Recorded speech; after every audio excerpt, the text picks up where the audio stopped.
গত বছরের রোজার ঈদে শাকিব খান অভিনীত শিকারী ছবিটি মুক্তির পর থেকেই বদলে যেতে থাকে দেশসেরা এই তারকার ক্যারিয়ার। জাজ মাল্টিমিডিয়া যৌথ প্রযোজনার এই ছবিটি দুই বাংলায় ব্যবসায়িক সাফল্যের পাশাপাশি শাকিবকে নিয়ে করে তুলে সবচেয়ে কাঙ্ক্ষিত তারকা। শিকারী মুক্তির পরপরই শাকিব চুক্তিবদ্ধ হন জাজ এসকে মুভিজের নতুন ছবি নবাবে।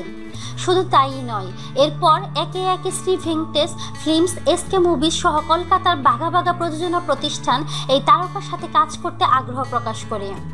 এরই ধারাবাহিকতায় শাকিব খান ইতিমধ্যে যৌথ প্রযোজনার 6টি ছবিতে চুক্তিবদ্ধ হয়েছেন। কিছুদিন আগে শ্রী ভেঙ্কটেশ ফিল্মসের প্রযোজনার রাজীব বিশ্বাসের একটি ছবিতে কাজ করেন। কিছুদিন পরই শুরু করবেন এসকে মুভিজের চালবাজ শিরোনামের আরও একটি ছবি।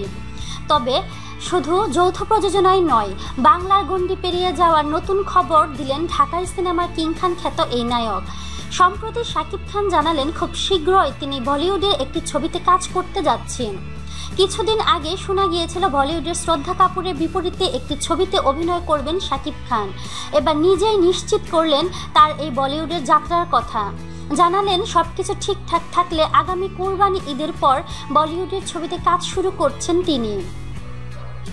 সম্প্রতি একটি অনলাইন পত্রিকার সাথে আলাপকালে এ প্রসঙ্গে তিনি বলেন, আগামী কোরবানি ঈদের পর বলিউডের ছবিতে কাজ করতে যাচ্ছি। কথাবার্তা ফাইনাল। বলিউডের ছবি ছাড়াও নিজের ভবিষ্যৎ পরিকল্পনা নিয়ে তিনি আরও বলেন, কলকাতার শীর্ষ প্রযোজনা প্রতিষ্ঠান শ্রী ভেঙ্কটেশ ফিল্ম প্রযোজিত একাধিক ছবি হাতে রয়েছে। তাদের সঙ্গে দীর্ঘ পরিকল্পনা নিয়ে কাজ করছি, সেগুলো একে একে বাস্তবায়ন করব। আশা করছি অনেক চমক দিতে পারবো আমার দর্শক ভক্তদের। এদিকে আগামী ঈদে শাকিব অভিনীত 3টি ছবি মুক্তি পাওয়ার সম্ভাবনা আছে। ছবিগুলোর মধ্যে ইতিমধ্যে ঈদে মুক্তি নিশ্চিত হয়েছে বুলবুল বিশ্বাসের পরিচালনায় অপু বিশ্বাসের বিপরীতে রাজনীতি ছবিটি। সম্ভাবনার তালিকায় থাকা অন্য ছবিগুলো হলো নবাব এবং রংবাজ। তো প্রিয় বন্ধুরা, আপনাদের কি মতামত তা কমেন্টের মাধ্যমে আমাদেরকে জানিয়ে দিন।